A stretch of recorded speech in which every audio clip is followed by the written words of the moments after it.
Então, eu nasci em Brasília e fui criada numa cidade satélite chamada Ceilândia. Tenho 36 anos e vim para o Rio há 11 anos atrás. Ah, você gosta de cozinhar? Adoro, É? adoro cozinhar. Você faz gordices ou coisas mais saudáveis? As duas coisas. As duas. Gostamos de comer bem. Gosto de cozinhar. Você faz atividade física? Eu fazia, né? Agora não tem jeito. Agora eu não Tem consigo que pôr uma fazer. esteira dentro de casa, né? Pois é. Eu sempre gostei, assim, eu não sou fã de malhar. Eu malho para poder comer, vou ser bem sincera. Mas eu gosto de cozinhar, sim, gosto de cuidar da minha família. Eu tenho um cuidado personalizado com as minhas meninas. Eu gosto de estar junto com elas. Graças a Deus, eu tive a oportunidade de não terceirizar a educação delas. Isso é essencial. Então, eu tive essa oportunidade, né, de ficar em casa e poder cuidar. Até porque, morando em outro estado, a gente não tem esse auxílio, essa ajuda Dos parentes. dos parentes, né? A minha família é de Brasília e a do Jair do interior de São Paulo. Você trabalhava com o quê? Na verdade, eu sempre trabalhei na área de promoter, né? Eu passei por todas as empresas em Brasília. Depois eu fui trabalhar como sommelier, trabalhei numa vinícola. Olha que E me interessante. apaixonei pela profissão e caí no congresso, caí de paraquedas no congresso. Mas eu sempre estive nessa questão de estar lidando com pessoas, né? E sair do mercado de trabalho, para mim, foi bem complicado. Imagina, porque você ainda é muito jovem. Sim. Então, tem aquela questão de você se sentir útil. Às vezes não é nem a questão do salário, no meu caso, mas a questão de você se sentir... Produzir, né? Exatamente, você poder produzir. Mas eu fiz uma escolha. Eu optei por ter mais uma filha e por não ter o suporte familiar aqui no Rio. Graças a Deus, eu tive condições de ficar em casa e poder cuidar delas. Você já tem a noção da mudança que já está acontecendo, mas Sim. que vai acontecer ainda mais na sua vida, se tornando a primeira-dama do Brasil? Márcia, eu costumo viver um dia de cada vez. Que é bíblico, Que é bíblico. sábio, isso é sábio. E o Senhor, e todos os dias, quando eu oro, que eu converso com o Senhor, eu peço, Senhor, me dá sabedoria, discernimento e coloca a Tua paz, que excede todo entendimento na minha vida. Amém. Então, eu não costumo sofrer por antecedência, tá? Mas, com certeza, vai ser uma mudança brusca, como já mudou muita coisa, o fato de eu não poder ir no supermercado. Eu sou uma dona de casa, o meu marido é um homem popular, mas eu sou uma mulher de casa, eu que levo as meninas para o curso, eu que faço tudo para elas. E hoje você se limitar, não poder sair sozinha, né? Não poder ter a liberdade. Praia? Não, praia, isso Já aí era. acabou, isso aí não existe mais. Mas isso eu acho que a gente vai ter que ser... Mas o Senhor é lindo, Ele vai nos ajudar nessa nova fase. Ele está sentindo mais do que eu, com certeza. Porque Ele ama a praia, Ele ama ter essa liberdade e já não tem mais. E para Ele... Verdade, ele fez até uma estripulia há poucos dias aí, né? Ele quebra todos os protocolos de segurança. E assim, realmente é algo que só ao longo do processo que vocês vão aprendendo mais e mais a lidar com todas as mudanças. Vocês vão se mudar para Brasília? Vamos nos mudar agora, em dezembro. A gente muda logo após o Natal.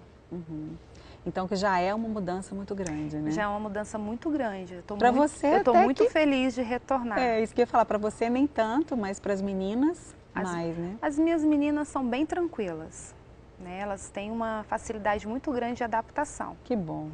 Eu tenho mais dificuldade, posso te garantir. Mesmo? Só que retornando para a minha cidade natal, para ele vai ser mais complicado. É verdade. Ele ama essa cidade de paixão. Com certeza, mas aí sempre que puder vem, né? A minha igreja é aqui. A igreja é aqui. Minha segunda família. Com certeza.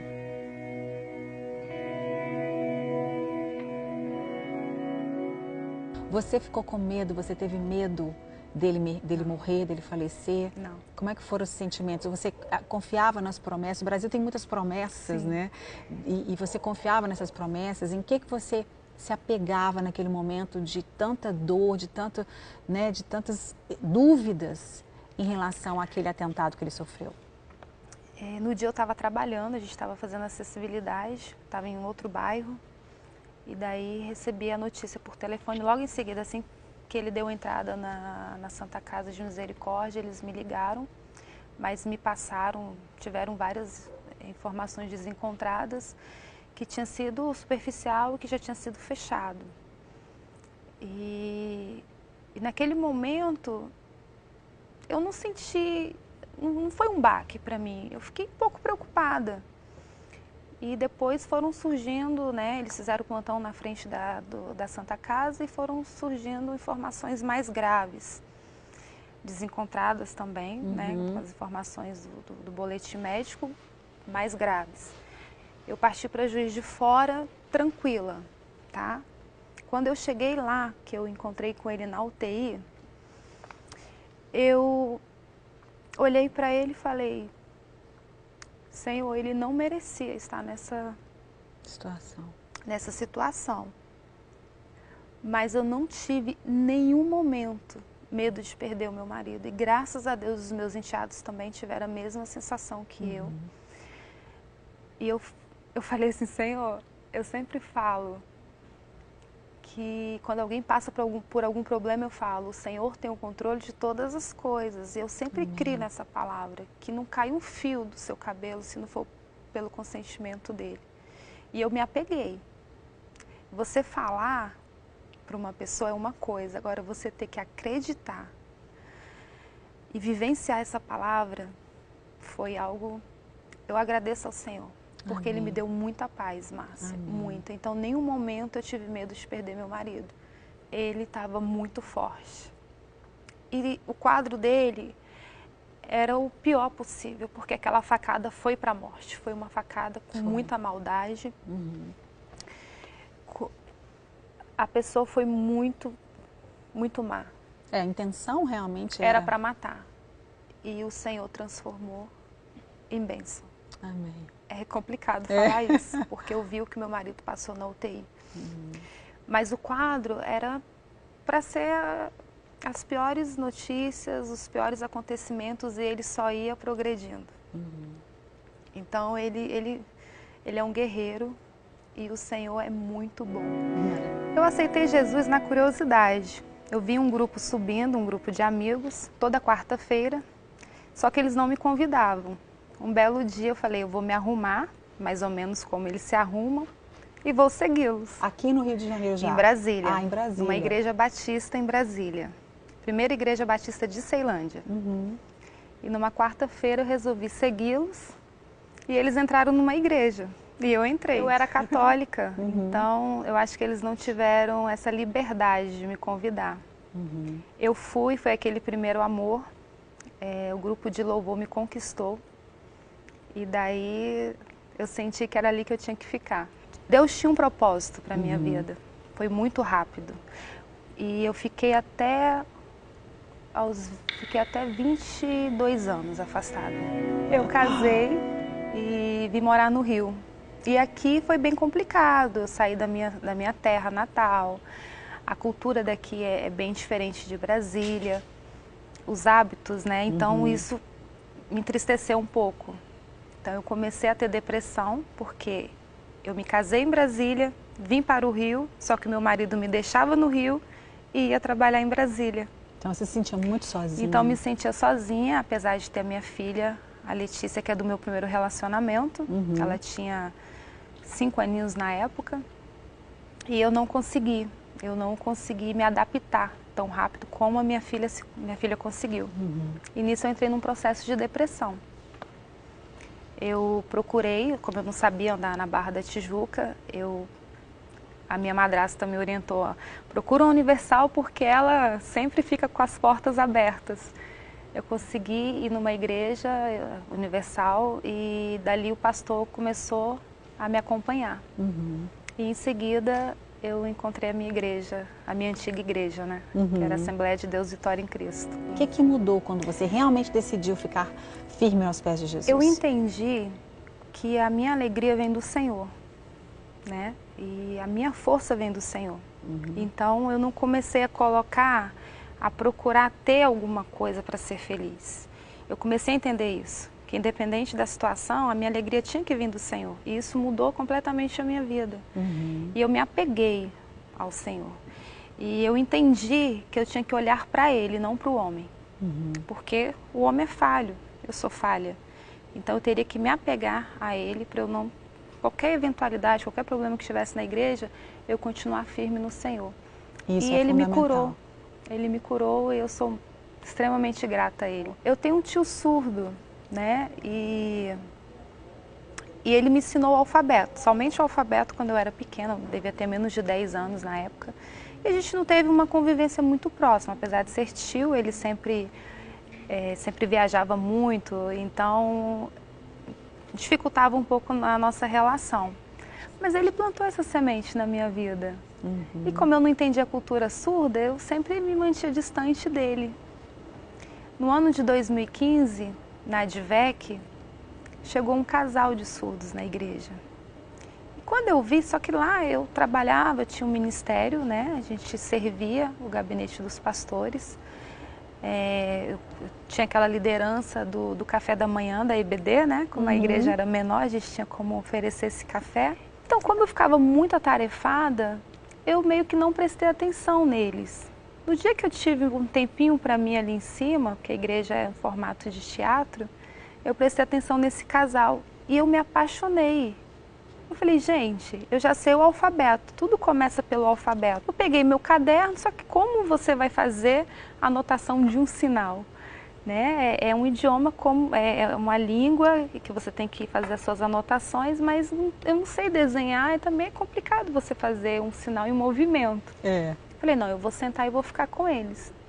Quando eu comecei a me apaixonar, eles foram embora, eles não ficaram nem 2 meses lá. Oh, meu Deus. E aquilo entristeceu muito meu coração, porque eu tinha me achado. Falei, é isso que eu quero para minha vida. Eu orei ao Senhor, Senhor, eu preciso de amigos surdos, eu quero amigos surdos, eu quero uma amiga surda. E olha que coisa mais linda. Quando eu orei ao Senhor, o Senhor me conduziu para a Batista Atitude. E quando eu cheguei aqui, aquele casal que estava que despertou o amor pela Libras, estavam aqui. Meu coração Você ficou super se encheu de alegria, eu me senti honrada, eu me senti cuidada por Deus, naquele cantinho ali. Como que Deus conduziu Eles tudo. me emocionam muito. Como Deus conduz cada detalhe, Como né, Deus é no tempo dele. No tempo dele. Foi lindo quando eu encontrei com eles aqui. E esse laço é muito forte. Acho que só tinham 5 surdos quando eu cheguei 1 ano atrás. O ministério tinha acabado de começar com a minha líder Elisângela Castelo Branco, maravilhosa, Adriana, minha professora linda, que eu amo. E hoje a nossa família Incluir, que é o Ministério de Acessibilidade na igreja, ela é linda. Está crescendo a cada dia. Em torno de 18 surdos. A gente tem bastante surdos que visitam a igreja. O Ministério Incluir, ele é um ministério acessível, né? Para pessoas com deficiências, portadores de síndromes e os surdos. Só que o foco hoje são os surdos porque é o maior número, né? O maior número de pessoas na igreja. Eu nunca sonhei, assim, de um dia fazer parte da história. Exatamente. Eu sabia que o Senhor ele tinha muito carinho pela minha vida, mas não imaginava que seria tanto. Porque hoje eu vejo o poder como uma forma de poder ajudar, não para benefício próprio. E a gente passa por tantos problemas na vida, né? Não tive estrutura familiar, comecei a trabalhar cedo.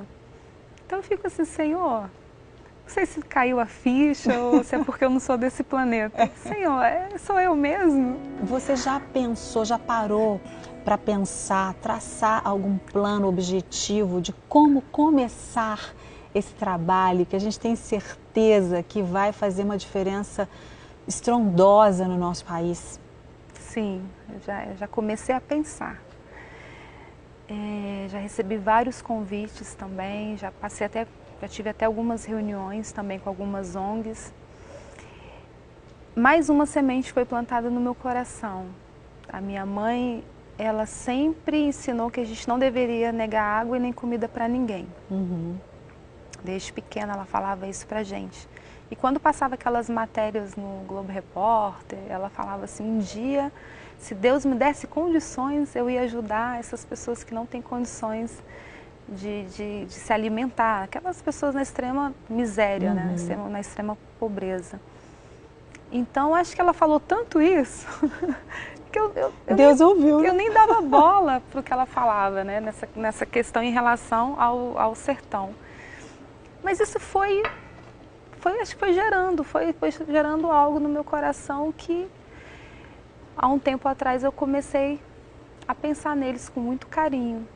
E eu comecei a falar, Senhor, às vezes a gente esquece também, né? É verdade, das orações que a gente faz. E eu comecei a conversar com o Senhor. Pai, se o Senhor me der condições, um dia eu quero ajudar essas pessoas. E às vezes a gente vai lembrando, né? Deus Ele é muito detalhista. O Espírito Santo vai te lembrando. Lembra aquele Ele vai dia lembrando, que você ele me vai pediu lembrando, aquilo? porque eu tinha até esquecido que um dia eu falei isso para ele. E eu fiz um trato com ele ano passado. Eu falei, Senhor, se o Senhor permitir que meu marido comande essa nação, eu quero fazer a diferença, porque são palavras dele também. Se não for para fazer a diferença, que o Senhor não permita. Amém. Então eu tenho certeza que tudo tem a mão do Senhor. Qual é o seu maior sonho para o Brasil através da vida de vocês? Meu maior sonho é que o Brasil se torne uma nação próspera. E que eu consiga chegar em locais que as pessoas perderam a esperança e resgatar a dignidade.